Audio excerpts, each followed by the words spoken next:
Good morning and good afternoon and good evening mga lalabs saan madako sa mundo. Andito po tayo ngayon sa Barangay Buayang Bato. Kung makikita nyo pa yan, oh, yan po. Barangay Buayang Bato po ay yan po ay nakarugtong po ng Mandaluyong at Pasig City at Mandaluyong City po. Dito po yan matatagpuan sa tabi po ng ilog.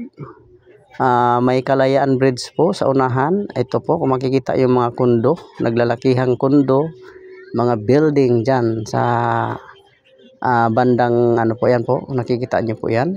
Ayan po, napakalaking mga ano po yan, kundo, naglalakihang building dyan po. Malapit po yan sa Guadalupe Tulay. Ito po, diretso dyan. Ayan po, oh. Kikita yung building na yan po. Mga bagong gawa po yan. Dati wala po yan. Ngayon mayroon po. Nagkakaroon na po ngayon yan. Napakalaking mga building. Kaya hindi po nagpapahuli ang ating bansa.